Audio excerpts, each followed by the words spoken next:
What's up, Nestros? It's the Russian dude. There is a peculiar kind of arrogance that comes with distance.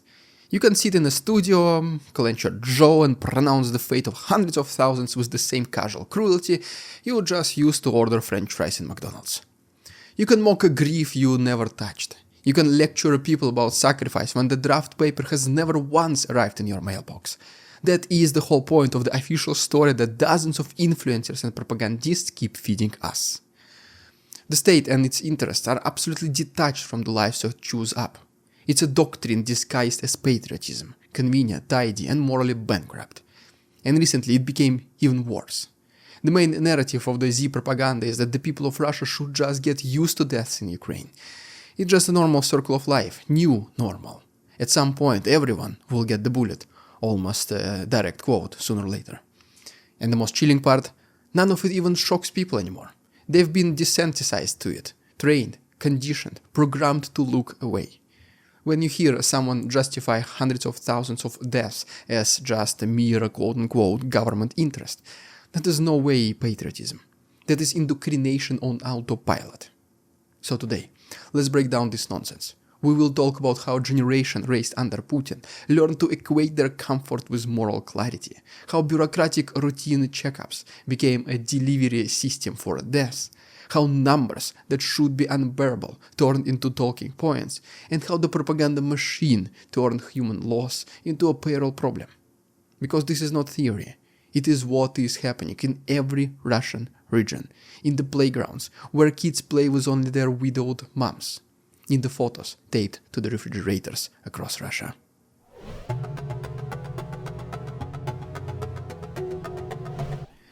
Remember how people used to invoke the Battle of Berlin like a sacred mantra? 300,000 dead, the cost of crushing fascism and the grim arithmetic of victory.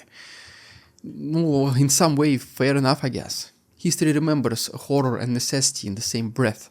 But when a Gen Z streamer, born and raised under Putin's propaganda bubble, waves that number around as if it was a concert ticket, shouting that it was worth it, he's not arguing about history, he's performing obedience. He is quoting state mythology dressed up as a moral clarity. He is the product of 20 years of TV screens that replaced empathy with duty, through with loyalty, and through truth with slogans. He does not see that this logic is psychopathic, that he is comparing a war that stopped a genocidal empire to a war that created one. That is the biggest difference they all miss. The Battle of Berlin was a fight for survival. The war in Ukraine is a fight for delusion of one man. And yet, there he is, lecturing about state interests as though he is reading a scripture.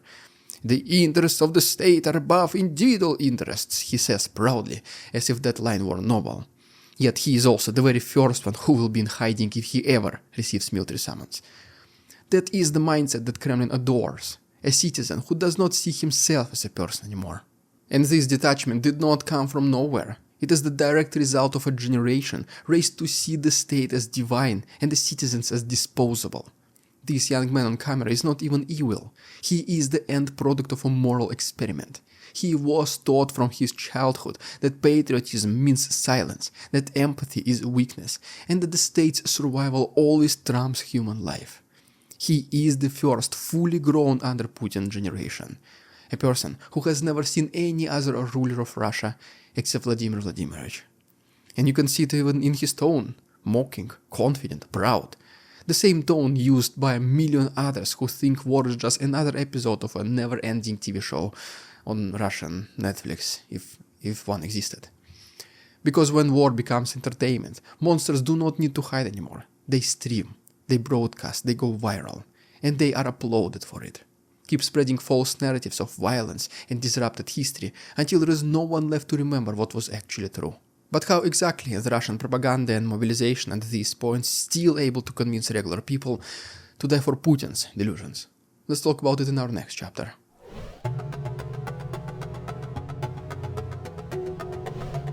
Here's how this machine works. They don't drag you into tracks anymore. They invite you, politely. Come by the draft office for just routine update, they say. It's bureaucratic theater. A smile, a stamp, a signature, and that's it, you just disappear. A man goes with his little daughter, thinking he'll be just home in half an hour. Just need to confirm my records, he says. The other guys already did it. And that's it. He's gone. His wife gets a call months later, maybe not even that. Sometimes she gets a sealed coffin, sometimes nothing. That's not a story, it's a procedure. The entire well-oiled conveyor belt of death. That is how modern Russia mobilizes, one signed document at a time. It's neat, efficient, deniable, kinda, technically, once again, every step is legal, every death is technically voluntarily, because who can argue with the form you signed yourself? That is how authoritarianism learned to operate in the 21st century, not through force, but through paperwork. And if they start asking questions, the people, just push them and create a sense of urgency. We need to close in 15 minutes, we have not had lunch yet, we're hungry. Just don't worry, sign here just a formality. If people still resist then just let them go, move on, because there are thousands more anyways. And this routine check trick is not some isolated incident, it is systemic. Because what better weapon than bureaucracy? It gives the illusion of order while enabling chaos. A stamp kills cleaner than a bullet. Every widow, every orphan, every vanished name on a neighborhood list started with a document that said nothing about dying. That is how evil keeps its hands clean, by letting forms and folders do the killing. The tragedy is that people still trust that paperwork. They trust that the state will not lie in official documents. Yes, I said it. But the state lies best in black ink. It knows you will obey it. And the ones who obey the most, who never question, are the first ones to vanish into this machine. That is precisely what the propaganda means by implying that sooner or later everyone will get a bullet. If you don't resist the war, it keeps going. And the longer it goes, the closer it gets to your own household. And yet, fortunately or unfortunately, you tell me, some Russians have not yet experienced war firsthand. Nobody in their family died. They don't even have that one friend who got recruited. So for them this special military operation is just still something distant out there. But numbers do not lie. Numbers is what can show the true scale of the tragedy. Let's talk about some updated statistics in our next chapter.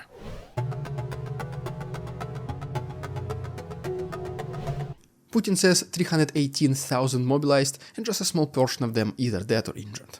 Most get help, recover and return home safe heroes. The Ministry of Defense says 302,500 incapacitated. Dead, injured, missing, nobody knows. Only incapacitated. I guess I hope said this word correctly. Media Zone then confirmed 219,000 confirmed deaths alone, and that's not even counting the missing. Pick whichever number you like. The point is, these are not statistics. These are fathers, sons, friends, the population of the entire Russian city. The war has erased the equivalent of places like Tula or Bryansk. Entire generations gone. But propaganda has one mission: to make those death sounds rational. Battle of Berlin, 300,000 dead, they say, as if history somehow gives them permission to repeat the slaughter of their own people this time. Except Berlin ended the war. Bakhmut did not end anything. It swallowed 20,000 lives and produced rubble. Chasiv Yar took 2 years and another mountain of corpses to move 5 kilometers. That's not strategy, that's insanity quantified. Every single day a few hundred new names are added to this list. Every single week a few hundred coffins return, if they return at all. And yet, the machine keeps spinning. Because the dead do not vote, the dead do not protest, and the dead do not demand pensions. The state hides the bodies because the bodies reveal the truth. That this war has absolutely not a single purpose. No victory, no end in sight. The only ones benefiting are the ones safe behind Kremlin walls, collecting medals and contracts while families collect death certificates. And the saddest part, people have adapted, regular people. Death became some kind of a background noise. Casualty updates becomes like weather reports. You listen to them, shrug and just move on. That is what this propaganda does. It does not convince you to love war. It convinces you to stop feeling anything about it. So the phrase, get used to it, which might have sounded harsh 3 years ago, sounds absolutely normal now. We don't need to get used to it, people say. We already are.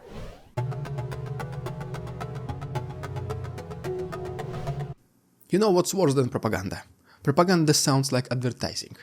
VK ads now say, sign a contract before peace breaks out, faster, do it now. You cannot make this up. Most never leave to collect, and those who do face unwinnable legal battles. Your mission was not sanctioned. Your injury was outside the zone of the special military operation.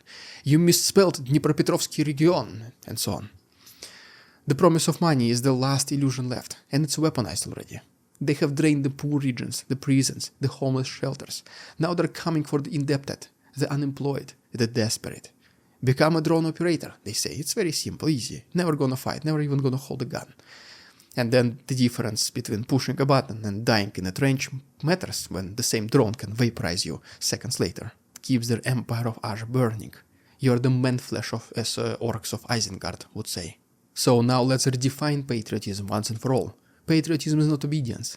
Patriotism is not dying for liars. Patriotism is refusing to feed your children to a system that will only replace them with somebody else's children tomorrow. The real patriots are the ones who dodge the draft, who refuse to sign, who hide their brothers and warn their friends, because they are the ones who still understand what Russia really is. It is not the Kremlin, not the generals, but the people. Every soldier who stays alive by saying no saves more of his country than any tank could. And the rest, the ones sitting comfortably, cheering from their couches, equating loyalty with apathy, they're not patriots. They are spectators of nations' self-destruction. The regime tells them they are the righteous ones, but righteousness does not leave millions of graves behind. If you really love your country, protect it from those who call death an honor. Because Russia is not its rulers, it's its children, its families, its stories, its language, and its memories. Well, there you have it, guys. If you haven't done so already, please subscribe to my channel for more videos like this. If you wish to support my work, the links down below, for example, Patreon donation, Patreon memberships, where you can see an additional chapter at the end of this episode. It is already uploaded there, so go ahead and check it. Thanks so much for watching. See you tomorrow. We won't succumb to their tricks, the facade they try to sell. Their twisted words and feeble claims on us all they cannot quell. We see through their lies, their feeble attempts to sway.